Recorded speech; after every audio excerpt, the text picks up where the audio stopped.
A man admits to being responsible for multiple deaths in the area. The only thing is, they're suicides. When Mulder and Scully are called to the case, they find a man with unique ability to will his victims into doing whatever he wants, resulting in a sadistic and deadly game. This is not happening. When the truck hit us, I was knocked unconscious. Deputy Scott Kerber was mortally injured. Before he succumbed, he managed to pull himself out of the car, dig his keys out of his pocket, and his last breath was spent unlocking my prisoner, who, despite his own injuries, managed to escape on foot. He calls himself Pusher. What's the story? He cold called me about a month ago. Confessed to a series of contract killings going back over the course of 2 years. He wanted to turn himself in? No. It was a game. He was bragging. See, the thing about these murders is nobody considers them murders. They went down in the books as suicides. So you think he was just a crank? No. He knows too much about each case.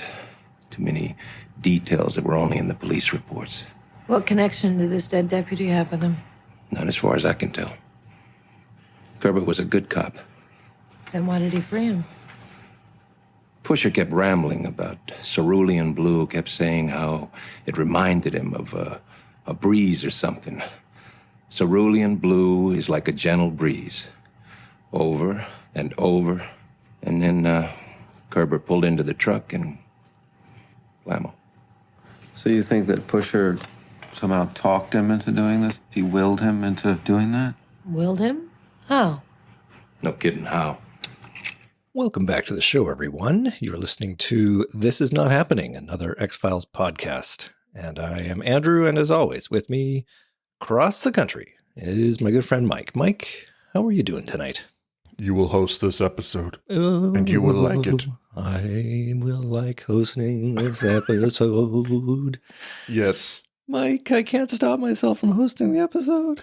Finish the trace! Okay. Okay. Yes, we are going to be reviewing the episode Pusher tonight, which is one of my favorite episodes, really. It's a good one. Yeah. It's a good one. As far as Monsters of the Week go, but it is the 17th episode of the third season, written by our man, Vince Gilligan. Good boy. Yeah. Yeah. Yeah. Just listing the credits, you can tell this is going to be a good one. Yeah.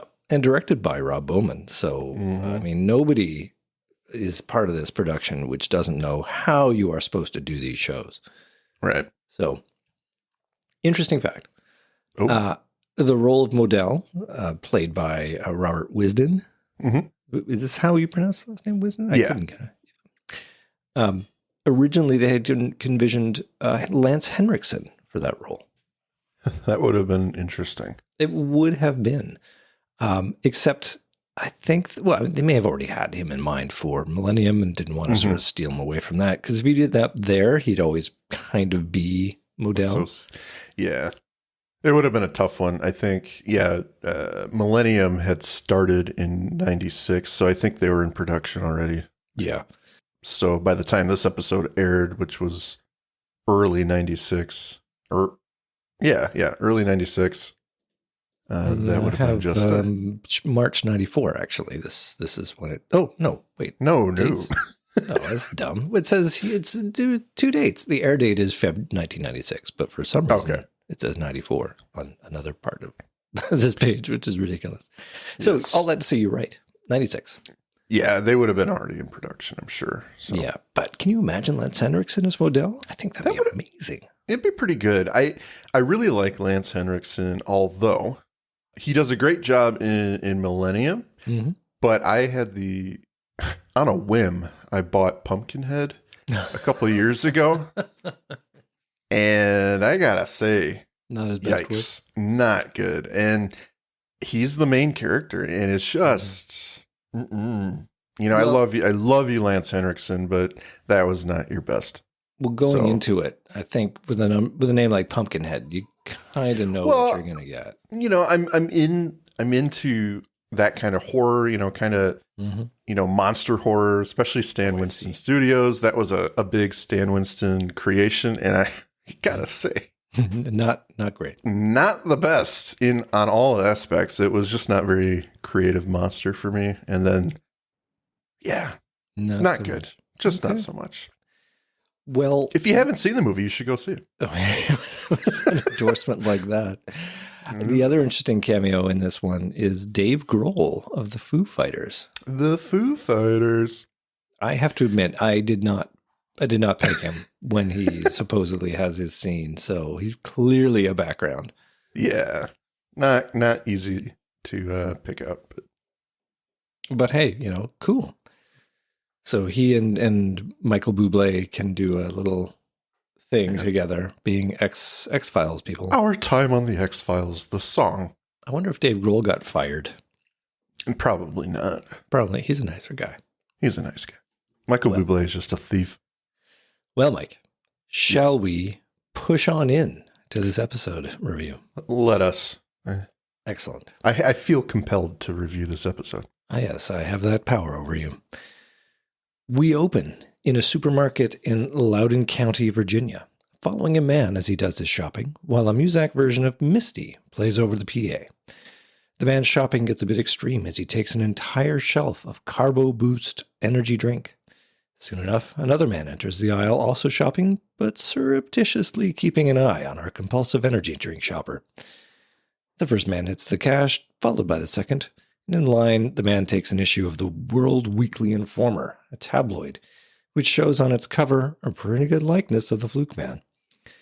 The man glances outside to see a police cruiser enter the parking lot. He knows something's up, mutters, "Let's get this show on the road," and then pulls a flap on the jacket of the man in front of him. It reads FBI, and this prompts a dozen other armed officers to flood onto the scene, taking them down hard.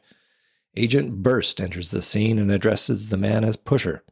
The man tells him he loves Burst's name. The agents take Pusher outside in cuffs and enter into a 6-car convoy. As the cars move out, Pusher, Agent Burst, and a deputy are in the last car. The others pull away, leaving the last car on the curb. Pusher won't tell Burst his name, but then spots a tractor trailer coming onto the road a distance away. Pusher begins to tell the deputy about how soothing the shade of blue the deputy's uniform is. Sky blue, actually. A cerulean blue. Mike, a cerulean blue. He repeats the phrase a few times, and as the tractor trailer nears, it disappears from the deputy's view. Was it ever really there? Deputy slowly pulls into traffic. Pusher braces himself as the collision is imminent, and the tractor trailer smashes into the cruiser. Boom. What do you think, Mike? Are you enticed? I like it. It is enticing. It's one of those openings that's really like, all right, what's going on? This guy's just kind of making conversation with his captors. He's kind of cocky. Mm-hmm. You can get that feeling real quick. And then the truck disappears and you're like, uh-oh.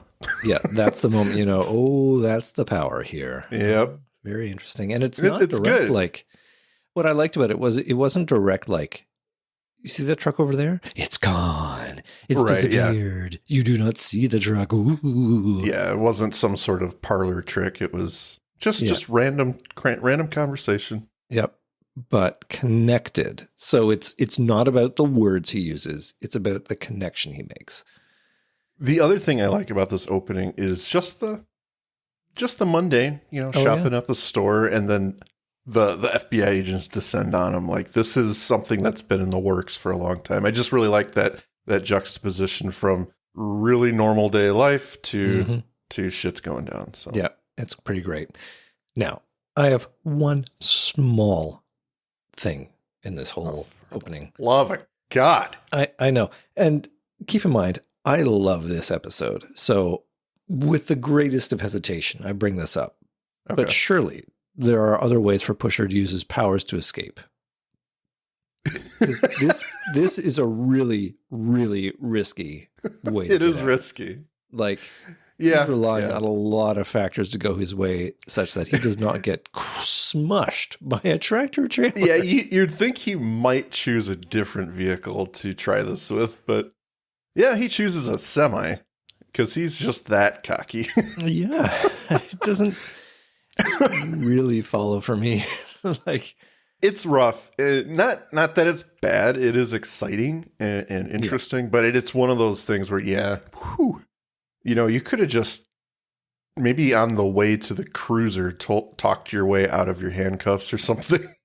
Maybe he just really, really wanted to hopefully kill the agents in the car and just hope for the best. But I suppose whatever. It makes for some interesting drama. I mean, good on them for having a heart pumper of a beginning. They needed to start hot.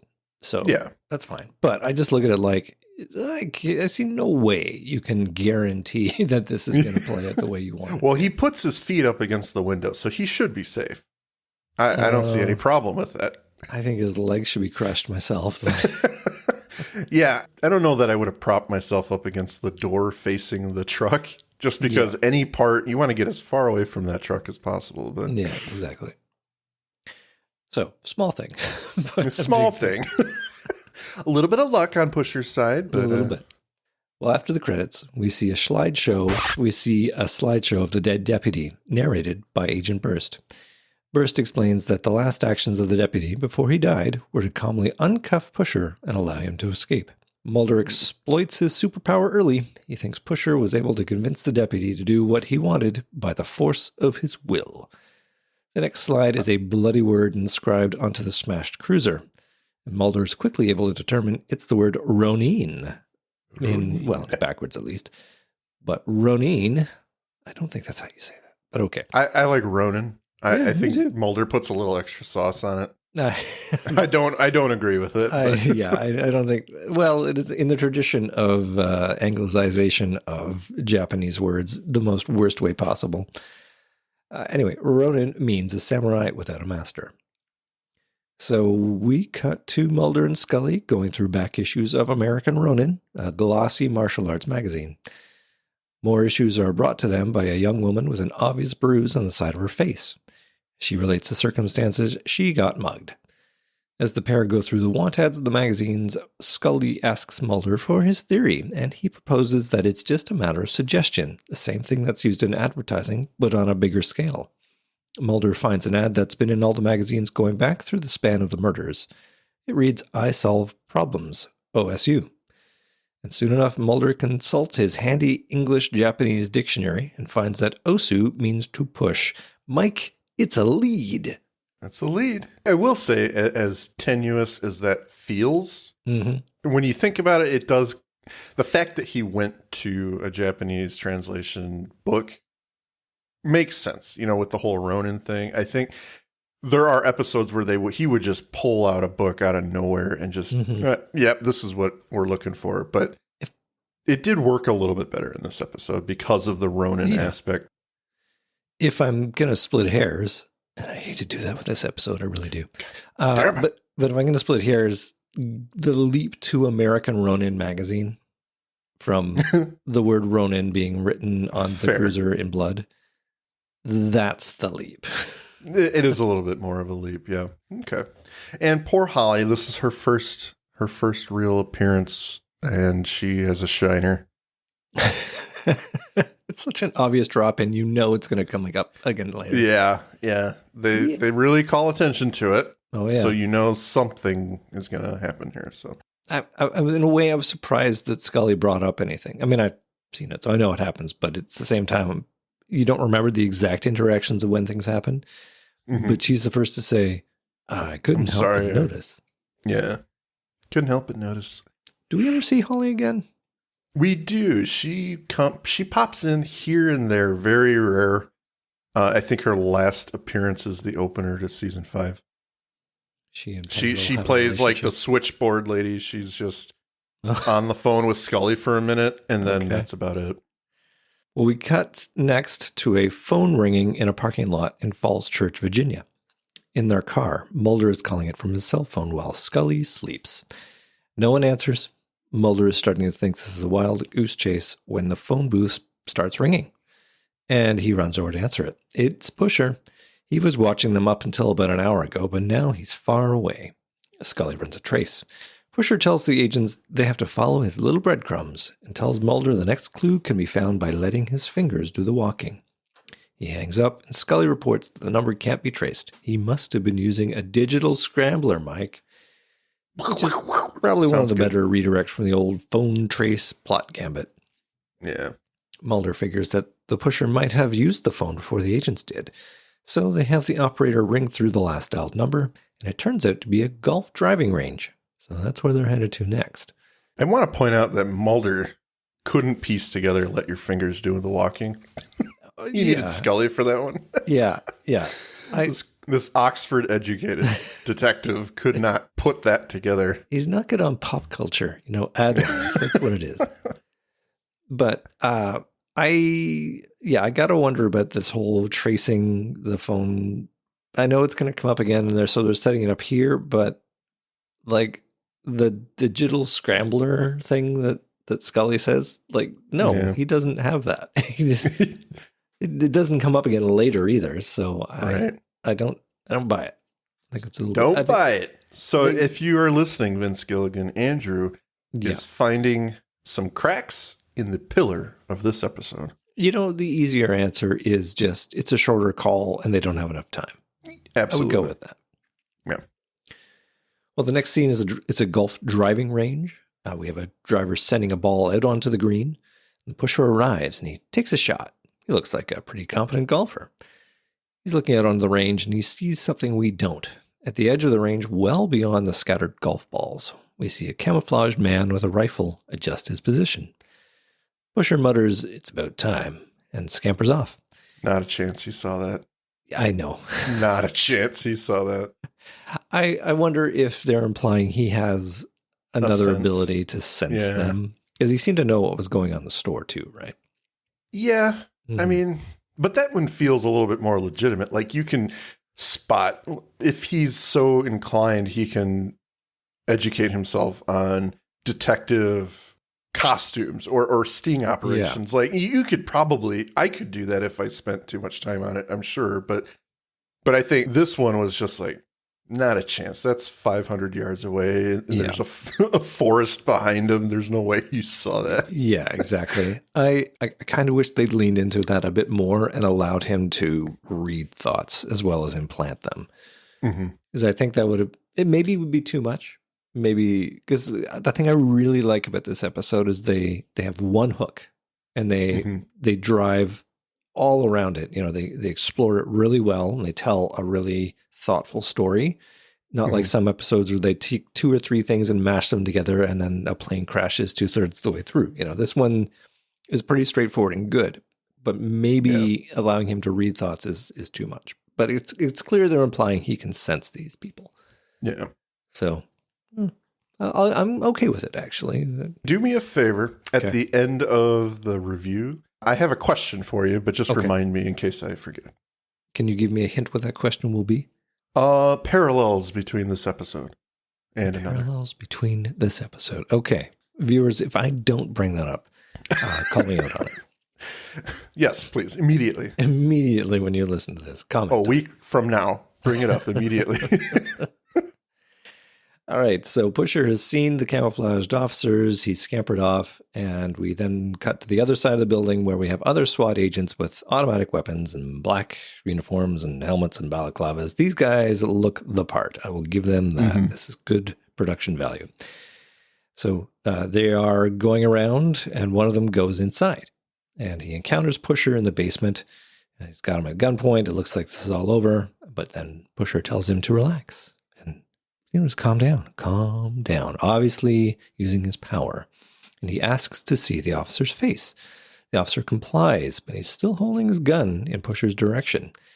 Pusher then asks the officer if he can do something for him, and he lifts a can of gasoline. The officer looks on, confused. Then we cut to Mulder and Scully rounding the corner with Agent Burst, seeing the officer holding this can and realizing he's doused in gasoline. This officer, now we find out is Collins, he's crying, holding a Zippo lighter and advancing towards the trio. Mulder tells him to put down the lighter, but Collins can't, crying out for them to stop him. Stop it! Stop it! Hey!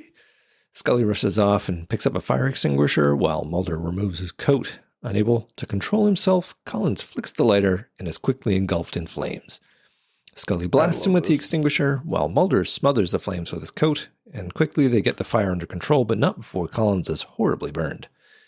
He is repeating the words light up, light up, light up over and over. In the distance, we hear a car horn blaring continuously. Mulder runs to the horn and he finds the car. Nice white Caddy, I think. And he swings open the door, gun drawn, see Pusher at the wheel, barely conscious. Pusher is also saying the word light up over and over. And when he sees Mulder, he's covered in sweat, saying, bet you $5 I get off. And we cut to commercial. This whole scene What a is scene. Amazing. And I absolutely love how Collins, who is a recurring actor, by the way. Indeed, we'll see him again. We'll see him several times in generally the same role. Red shirt cop. And the black officer from the beginning, the pre-credit scene. He is also in Folie à Deux as another cop. Mm-hmm. But this scene is terrifying on several levels. Not only is he going to burn himself alive, he knows what's about to happen, and he can't stop himself. And I think that really ramps up the tension in this episode because it's not like they turn into zombies necessarily. They just do things that they are compelled to do by Pusher. And that brings into questions, the people who jump in front of trains or things like that. It's like, do they know what they're doing as it's happening? That's just a little bit scary. It is probably the scariest part of this whole process is knowing that you don't have control, but yet you are being compelled to do something. I agree with you completely. And then the smugness of him, even as he's out of strength in his car, as Mulder descends on him, he's like, bet you $5 I get off. It's like, damn, this guy. I love it. So good. And the twist, of course, is that he is not a powerful villain, that he is extremely vulnerable, and that we're not even halfway through the episode and they catch him. Yep. Which they have done before. And I like it when they do that. You have a chance to kind of reboot the plot and start over again in the next direction. Because this, of course, is going to lead into the next really interesting part of this, which is if you are a criminal who can control minds, you've got the system in your pocket. Right. How are you going to arrest this guy? How are you going to prosecute this guy in a way where he will face justice when he's got his thumb on the scales the whole time? Yeah, the arraignment is interesting. And we get to see just how quickly the tides can turn in his favor. Mm-hmm. Well, let's talk about it. We're going to be at the courthouse now, Loudoun County Courthouse, where Pusher is being arraigned. He finally gives his name, Robert Patrick Modell of Alexandria, Virginia.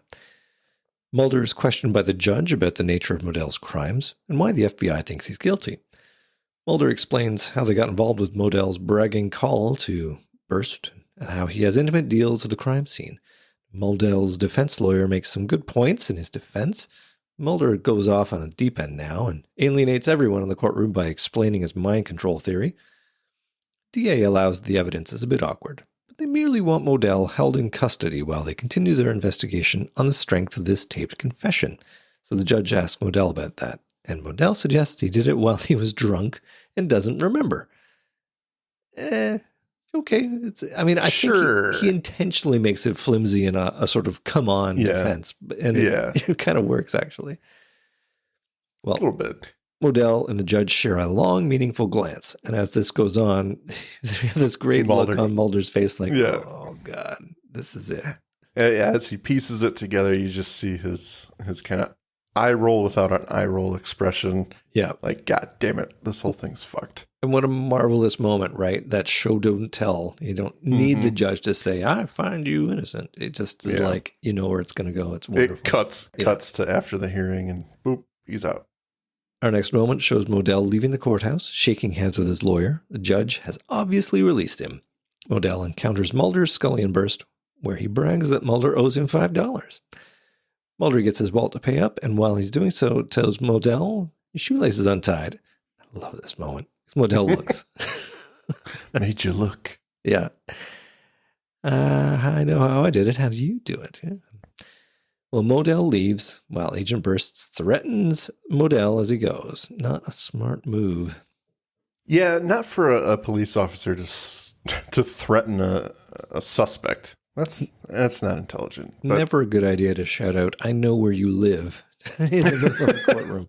I can understand the emotion behind it. You're convinced this guy is behind these deaths, and you want to definitely catch him, but setting himself up for a bad situation should anything happen to Modell, it could be easily traced back to him. Yep. One other thing I really liked about Modell's power is that he's just talking. He's not necessarily telling them anything or specific to what's happening to them. It touches on it so lightly. Yeah. It's just words. Just the fact that he's opening his mouth. Yep. It gets them to do whatever he's thinking almost. So I think that's an interesting aspect that they don't really go into, but it's a good time. But yet you get it as the viewer. You do. Like that's the best part of it, right? You don't need to explain this power. It happens and you innately just get it, which is something this episode does really well compared to other X-Files episodes where, we've talked about what are the powers of the villain, and then you're sort of itemizing them and going, oh, okay, and now he can do this all of a sudden. It's like this one, they set the limits pretty early on. They show you what he can do. And then it's like, oh, where is this going to go that he can do all this stuff? Brilliant. Right. Well, we're going to go to the firing range now. This is Mulder shooting at a letter Q at 50 paces. And I wanted to ask Mike, why Q? Any thoughts on that? He hates that letter. He can hates barely that damn letter. use it for anything. If you play categories, you got to really think. He hates that fucking letter. Fair enough. Okay. I couldn't find anything out about it. Not that I searched up and down on Google for 20 minutes. Why Q? Why Q? Or maybe he really likes The Next Generation and Q just pisses him off. Ooh, that could be a thing. Yeah, absolutely. Dug up a few more things on our Robert Patrick Modell. Let me guess, he was an average student. He attended an average community college. He did an average stint in the military. Which branch of service? Not his first choice. He wanted to be a Navy SEAL, and then he wanted to be an Army Special Forces Green Beret. Promptly washed out of both, though not for lack of intelligence. He ended up being a supply clerk at Fort Bragg, served 2 years general discharge.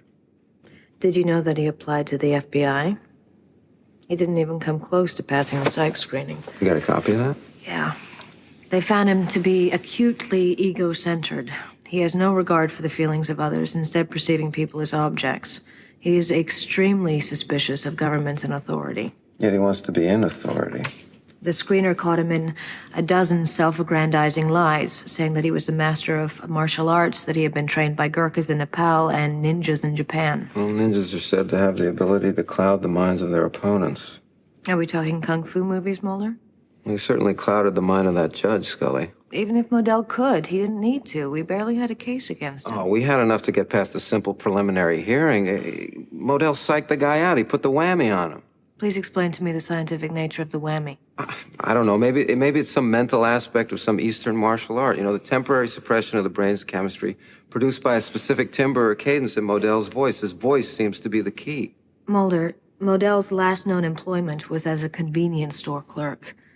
He has never been trained by ninjas. He has never even been out of the U.S. He is just a little man who wishes that he were someone big. And we're feeding that wish. That failed psych screening, if Modell could actually control people's minds, right now he'd be an FBI agent, right? He'd be a Green Beret, a Navy SEAL. Maybe the ability came to him more recently, like in the last 2 years. Well, okay. What's your big theory? How do you explain what Agent Collins did? I mean, this is a sane man, a family man with no prior history of psychological problems, sets himself on fire.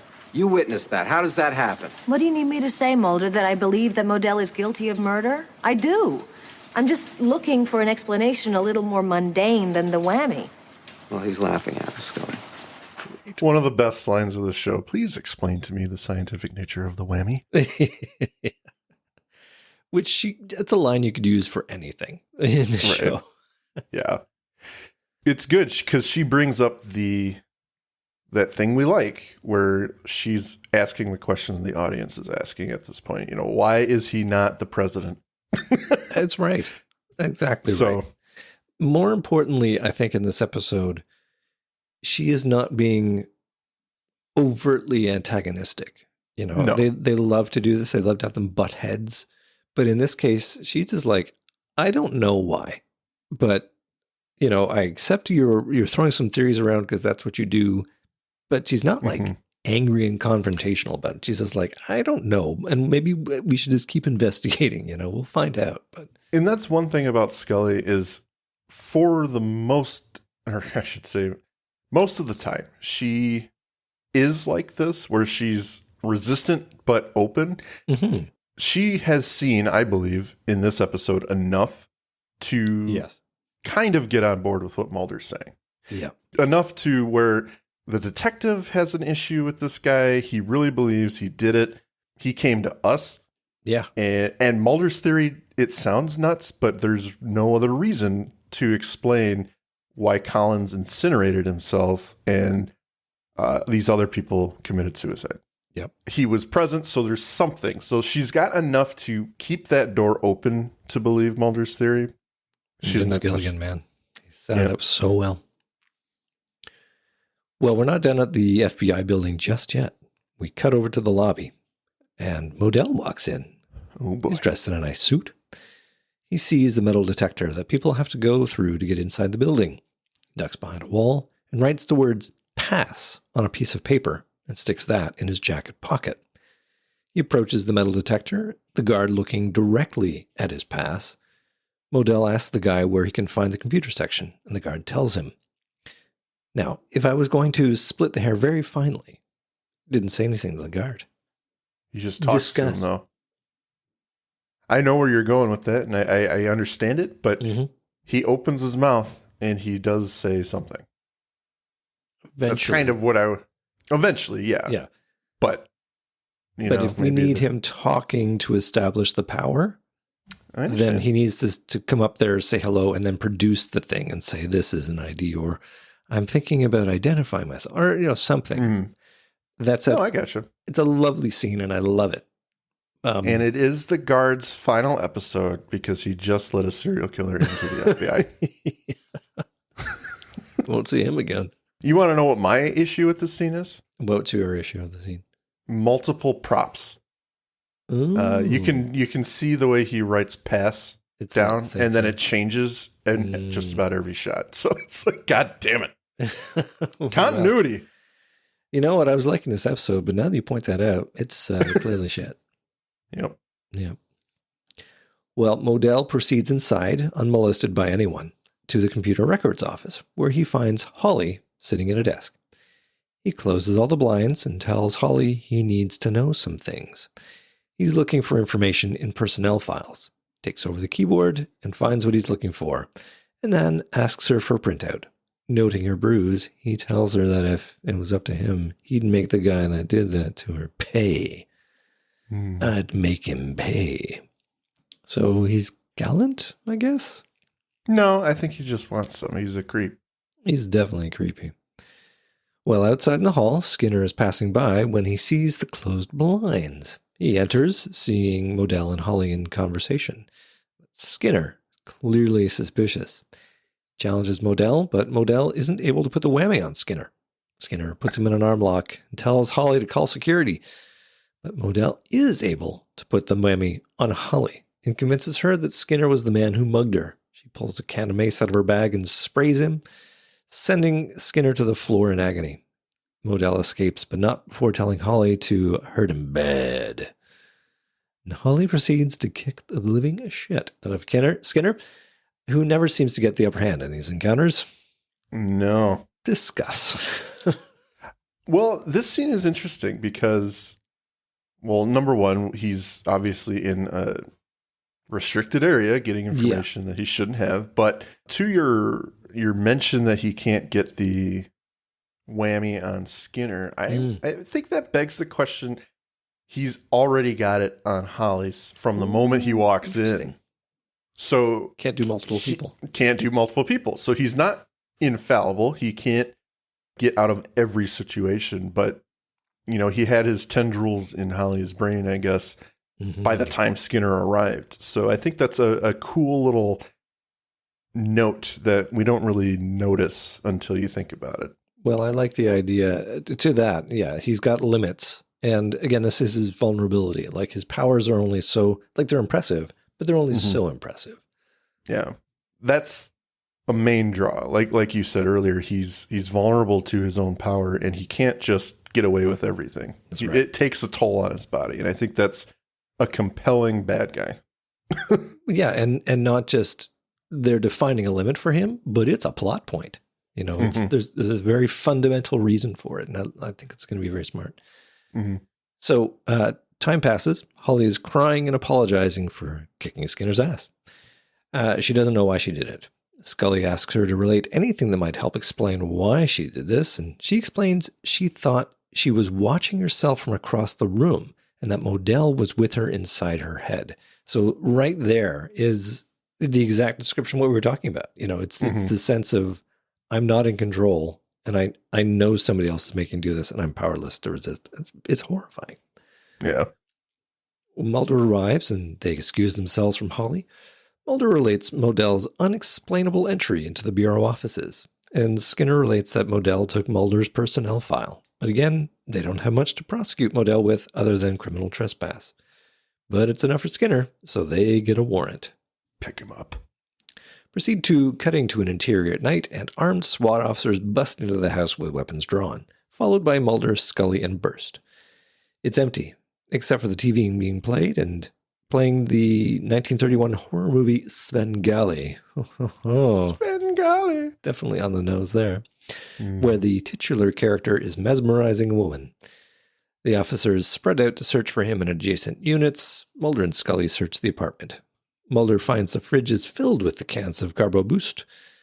Time passes and we see Mulder has found Pusher's bookshelf, filled with books on Eastern philosophy, brain mechanics.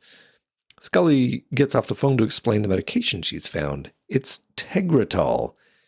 An actual medication, Mike. It exists. Oh. It's used to treat, among other things, epilepsy. The prescription dates back to April 1994. I wonder if... I was just thinking about those two dates that I saw on the... Yep. notes. They're talking about when the show exists? Yeah. Maybe. The show exists in 96, but the plot. Some of the events happened in 94. 94, yeah. Well, Scully relates that a brain tumor can produce epileptic symptoms, and Mulder latches onto that. Says, well, brain tumor has been linked to the onset of psychic abilities, which Scully's naturally skeptical of. But Mulder of course it has, Mulder. Yeah, of course it does. Yeah, show me your peer-reviewed studies. Mulder continues to bloviate and expands with his superpower. Modell needs the Carbo Boost drinks to replenish the energy he expends on his use of the whammy. Scully thinks that if this was the case, Modell simply wouldn't be well enough to play this elaborate game, but Mulder suggests that this is Modell's way to go out in a blaze of glory. Mm-hmm. And as if on cue, there's a phone call. Agent Burstander's... No, I'm going to do that again. They're interrupted by a phone call. Agent Burst answers, and they again start to trace the call, while Mulder and Scully listen in. While the trace goes on, Modell asks Burst questions about his height, his weight, his health, and then proceeds on a lengthy tangent about how unhealthy Burst is. And Mulder quickly clocks that Modell is putting the whammy on Burst, as we see Burst quickly go downhill, sweating, breathing heavily. Mulder tells him to hang up the phone, but Burst, seeing the slow progress in the trace, won't do it. Mulder and Scully fight to get Burst to hang up, but can't do it before Modell manages to convince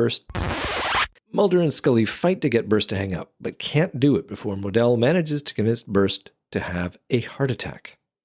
Hey, Burst, all right. Still there? Burst? Hello? Finish the trace! All right. Question, Mike. Why not just get Burst to stop listening? They don't have to hang up the call. No, they don't. Why not, just stab him in the ear so they can't hear anymore? Stab him in the ear? I think that's a very reasonable reaction in this circumstance. I would definitely... I mean, I think they were going in to kind of tackle the phone away from him. Because they were being held back, weren't they? One of the officers is like...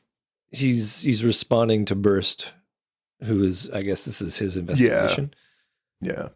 This is... If you are concerned about superpowers, I know that's your favorite tagline. Yes. Yeah.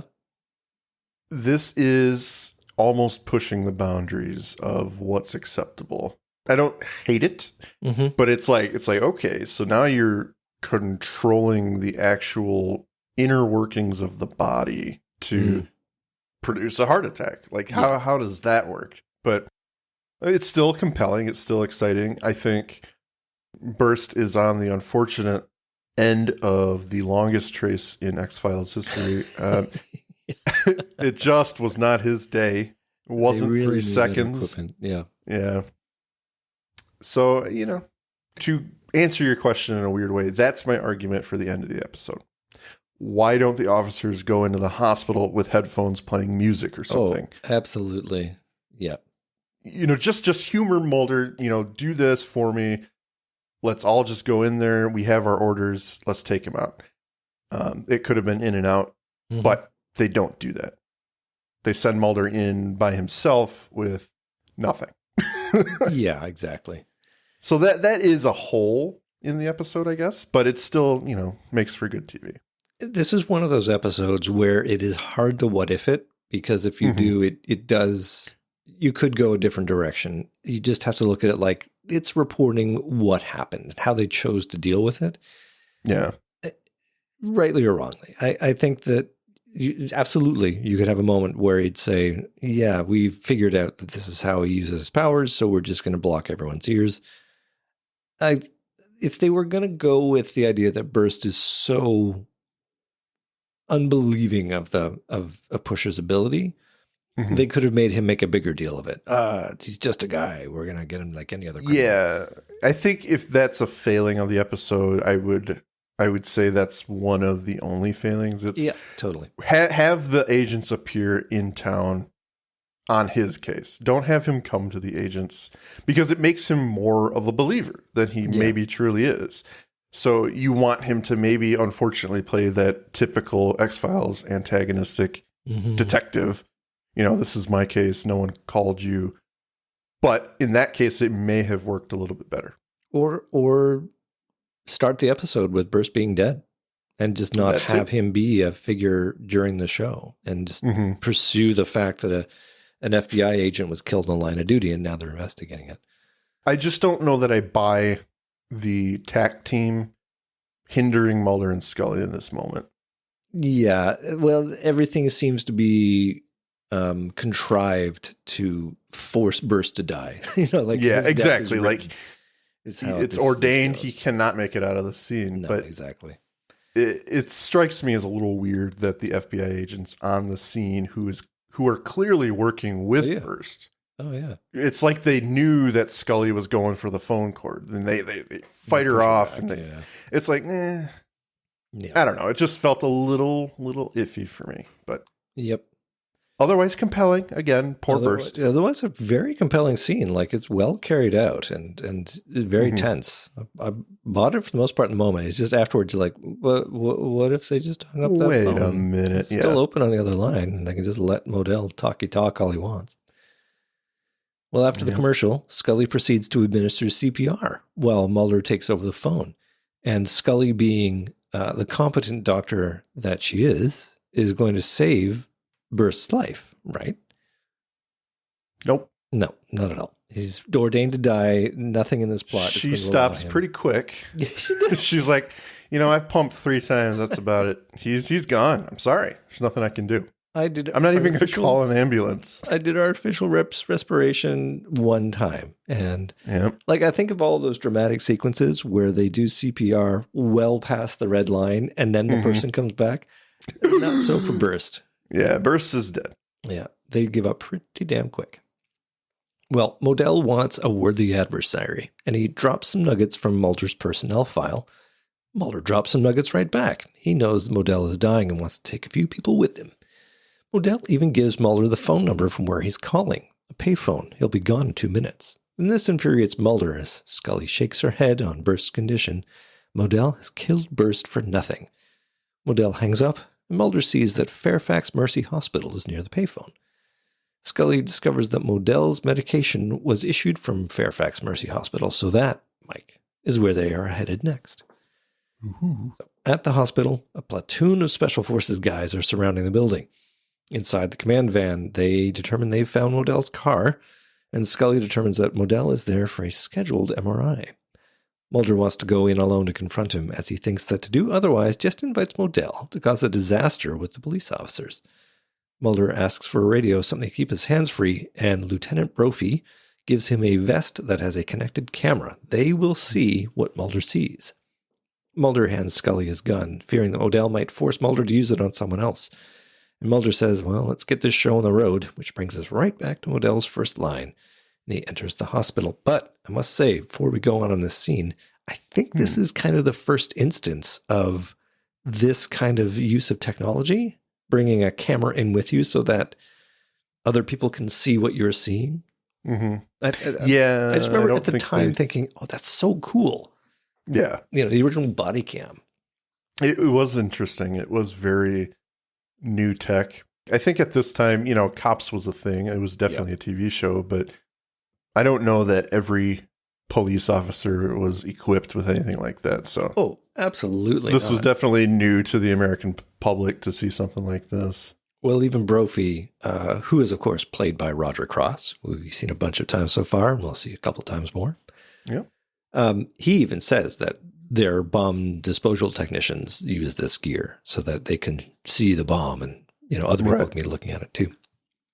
It reminds me of Aliens, that whole trope of seeing what the soldiers see. Get the fuck out of here!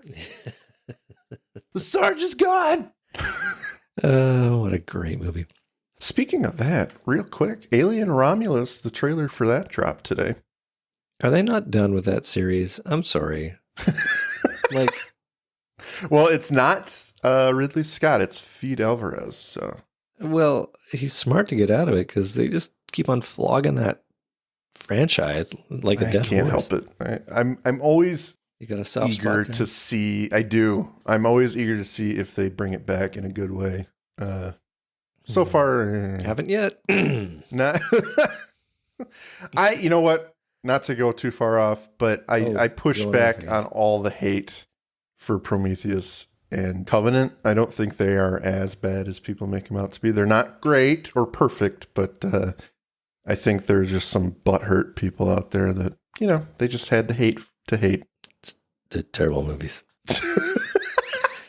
So Mulder enters the hospital. He's looking like something out of a sci-fi movie, maybe something out of Prometheus. Covenant, maybe? Who knows? Oh, he flashes his bag and wanders through the hallways, looking through Modell, Scully listening in over a headset. Through the television in the command van, we see Mulder's progress. We hear shots fired, and he rushes to investigate. The screen goes fuzzy, but eventually it resolves. We see it come back. Now, what did you think that fuzziness was? I'm just reminding myself of that scene. Maybe the CAT scan? I was thinking maybe it's a high magnetic field. So maybe it has interference, but I mean, it's also contained. That's kind of the point of it. Maybe just convenient. Yeah, definitely it is meant to increase attention. I also thought it might have been Pusher's mental energy disturbing the scene, but I don't know. Could be. It's a bit hokey. Well, we see that there are two bodies down in the MRI room. The guard has shot the technician and then himself, and his gun is missing. The SWAT guys mobilize themselves to prevent Modell from escaping, and Mulder's video passes over the MRI screen. Scully has Mulder take a closer look. We see an image of Modell's brain with a massive tumor embedded in it. Scully has Mulder go over his chart. We learn that Modell is in fact dying. Mulder senses he's not alone, and indeed, when he spins around, we see Modell pointing a revolver at Mulder. The screen goes black as Modell pulls the camera off of Mulder's head. Yeah, that revolver is terrifying. Having that pointed at your face. Yeah. Scully and Brophy rush from the van and enter the hospital. The officers are stacked up in the hallway as Scully moves in, handing her gun to Brophy, who rightly asks, why do we keep giving this guy what he wants? Yeah, I don't know. It's almost like we're filming an episode of TV. Yeah. Well, she walks past them down the hall, and it's this lovely slow scene now because we've had this action. Now we just slow it right down. And she passes by a patient's room, guy in a bed, just sitting there with a beep machine. And then she goes into the next room where there's another patient lying down with a beep machine, but edging open the door, We see that behind there are Mulder and Modell sitting at a table facing each other, the revolver on the table between them. Scully tells Modell that a dozen cops are in the hall and 30 more in the parking lot. This isn't going to work out how you want. Modell is not impressed, continuing to stare down Mulder, who stares right back. Scully joins them at the table as Modell picks up the revolver, spinning the chamber. He then explains what he perceives as his backstory. 2 warriors of equal skill fight to the death. One is a student of Japanese Budo. The way of war. Budo teaches the warrior to leave himself outside the battle. In other words, to disregard his own death. Because of that, the Budo warrior always wins. I am that warrior. I don't fear my death. So I'm gonna give you one pull of the trigger against me. She rushes back and pulls the fire alarm, causing a bell to ring. This seems to be enough to snap the spell Modell has over Mulder, and Mulder turns the gun on him, shooting a round into his chest. The SWAT team rushes onto the scene and secures it, while the bell continues to ring and Mulder continues to snap the trigger on the empty revolver. And then he sits down, slumping in his chair, looking like, oh, damn, I almost shot my partner. Yeah. What a scene. Yeah, this is intense. What Very, very dramatic. This is the huge moment of the show. It's been leading to this. It's our final epic showdown. It emulates to me, like it has notes of like High Noon. All you need is a tumbleweed going through there. It's 2 warriors facing off. Some cards on the table. Yeah.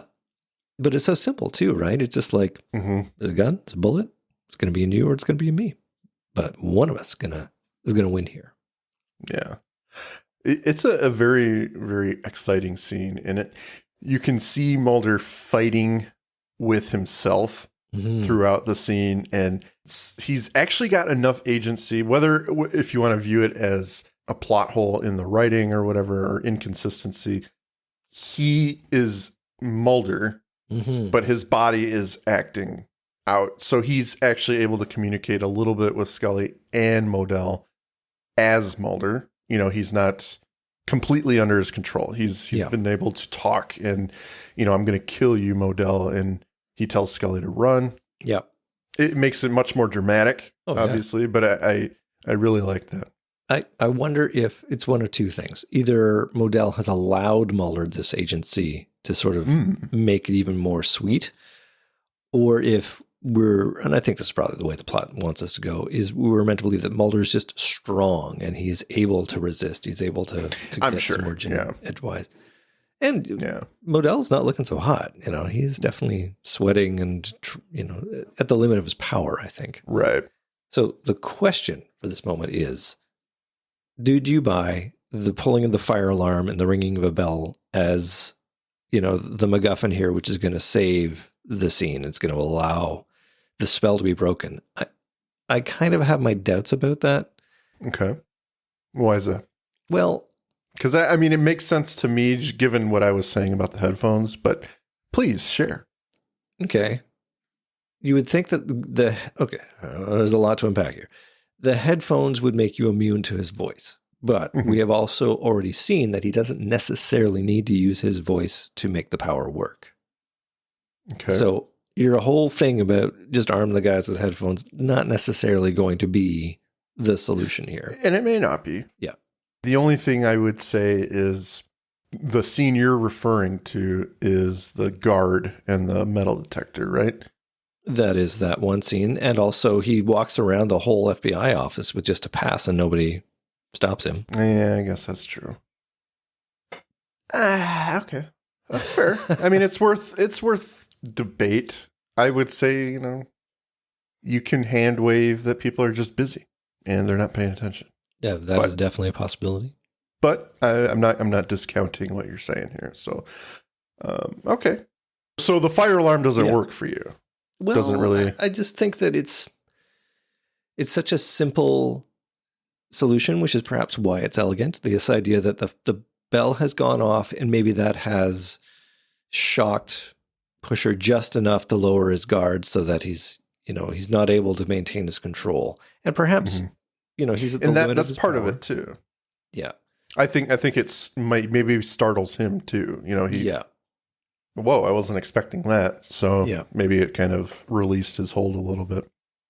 I don't think that they also, in that scene, I don't think they needed Scully to say this room is filled with pure oxygen. Anything could happen. Yeah. Because nothing happened. Nothing happens. There's no explosion. and it's tense enough. Thank you very much. We don't need to have this other layer of, don't shoot because it might blow us. And I'll be honest, I even forget about that part. Yeah. Just that she even says it. Yeah. Yeah. When I think of this episode, I don't think, oh man, and the room was filled with oxygen. That's part of the story. It's totally important. No, I completely spaced that. Well, I do. I mean, I can allow myself to get sucked in because it is such an amazing resolution. Mm-hmm. It's only, in the cold light of day after you've already enjoyed this scene that you're like, well, wait a second. Is the fire alarm going to be enough? But I don't think there are any other elements in the show leading up to this where there is that moment of, the spell being broken. That would be the natural, this is what I have to do to make this moment happen. So I guess I can say I'm okay with it, other than it is a moment of doubt. Okay, fair enough. So, and it is okay to have issues with the best episodes. So that's right. As long as you don't Andrew the crap out of them, we're okay. Not the crap, just the just a little bit. Just a little. Well, we fade from this scene to Modell in a hospital bed, seemingly in a coma, wrapped in bandages and breathing on a pump. Mulder is looking on, joined by Scully. While she says they don't know how much time he might have left, Mulder gives us our parting plot nugget. He wasn't at the hospital for treatment. He was getting MRIs to see how much time he had left. The tumor was operable right up until that moment, but he refused to have it removed. Mulder proposes that he was a little man, and this was finally something that made him feel big. As Scully lightly takes Mulder's hand, to the delight of shippers internationally, she suggests that they don't let Modell take up another moment of their time, and they leave. End of episode. Whee!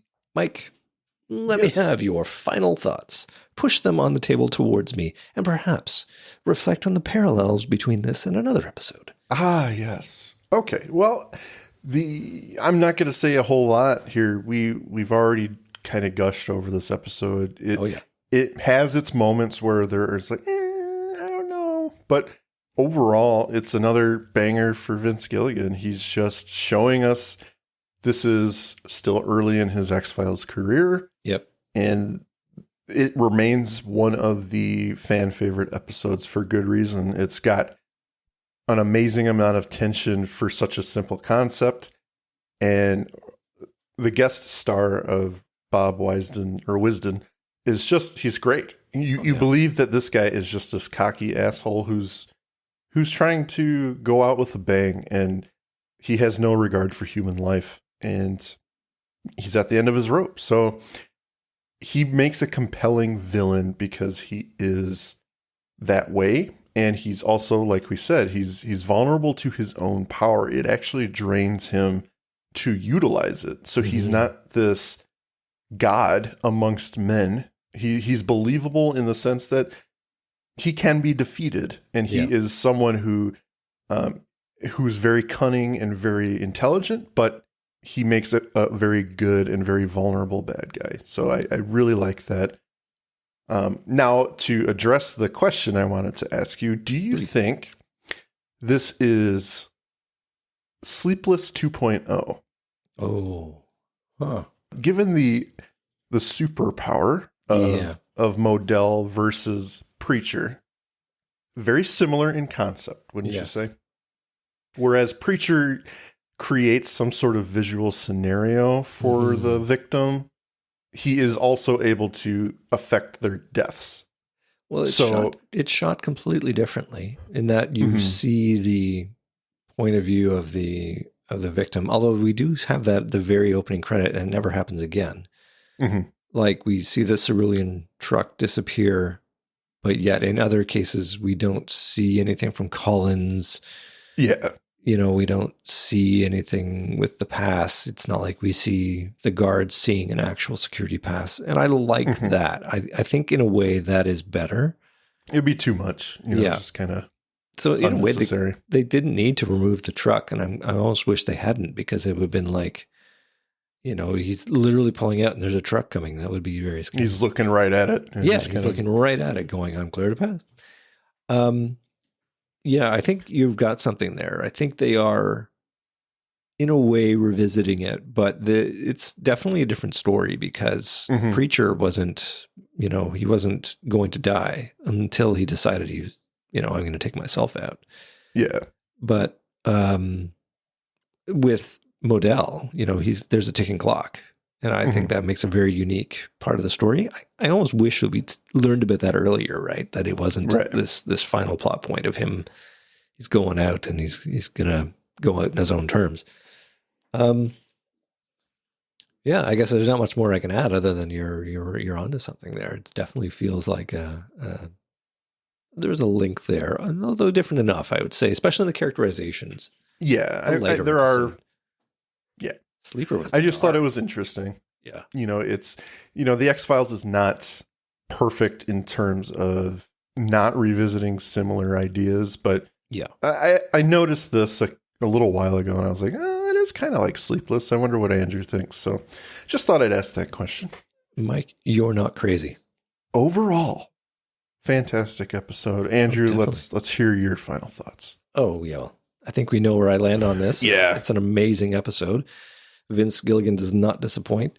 Simple, straightforward idea that is teased out wonderfully. Down-to-earth police procedural with a supernatural twist. A villain you love to hate and an epic showdown. Robert Wisden, this is where this episode rests heartily. He's simply amazing as Modell, mixing a dark intensity with a simple averageness that makes him a compelling bad guy. Now, are there a few plot holes? Sure, but nothing you can't hand-wave away. And as an exception to the rule, there's nothing in this one you can't unravel the plot if you look at it hard enough. It does kind of hang together well. And this is Vince Gilligan. His work is elegant and effective, and Rob Bowman's direction is fantastic. One of the best episodes of season 3, if not the entire series, I would argue. Ooh, good call. That is pretty good. All right, well, Andrew. Yeah.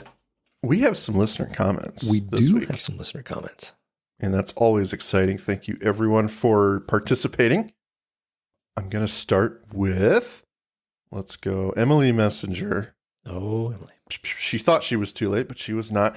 Pusher is obviously a top-tier episode. Modell is perfect villain, and I love all the exchanges between him and Mulder. The made you look line always kills me. Oh, I love that. And that one single tear from Scully in the standoff scene deserves a supporting actor award. Excellent. Yep. Liza M says, if I recall correctly, in the scene where Pusher pushes through security, the people seen wandering the Hoover Building's corridors at a distance, Bill Murray, Jodie Foster, and Dave Grohl. I can't say that's wrong. No. Probably correct. Good stuff. But Aaron Haycroft says, Pusher is a classic, but watching Agent Burst fight so hard against having a heart attack while making that phone call will always make me laugh. It is a little humorous when he, as we all know, and I've done it a few times in this episode already, finish the train. It is a good line. Yeah, he's trying. Aaron also said that if he could control people, the first thing he'd do is make people leave me alone. Oh, you came to my door to sell me solar panels? You leave. You want to make small talk while I'm waiting in line? Now you're out of this line. Yeah. Or he'd make everyone let me pet their dogs. Nice. Yes. I had posed a couple prompting questions, and that was one of the answers, so I appreciate that. I also want to give a shout out to new listener, Loretta Gosney. She's been active as of recently on the Facebook page, and she's had some very kind things to say about the show in general, so we both thank you for listening. Loretta, this one's for you. This one's for you. Well, Mike, I think this one is for us too, and that is basically the end of this episode, unless you have anything else you'd like to push forward. No, I think we should shove on and finish the night. You can't pull one more out? No, that's it. Well, thank you everybody for listening, and we look forward to you listening to us again. Till then, good night. Good night. Thank you for listening to today's episode. If you liked what you heard, please rate and review on your podcast app of choice. Andrew and I would be eternally grateful to you fine people for helping us expand and get the word out. Also, we've got a killer group on Facebook. Feel free to join in on the discussion at facebook.com/groups/thisisnothappeningpod and become an official member of the syndicate. We do polls and we have questions for every episode to give you guys the opportunity to chime in and possibly let your voice be heard on our recordings. And please join us on our new Twitter at tinhxfilespod, no dash, to stay up to date on everything, moment to moment. Thank you, and remember, don't stop swimming.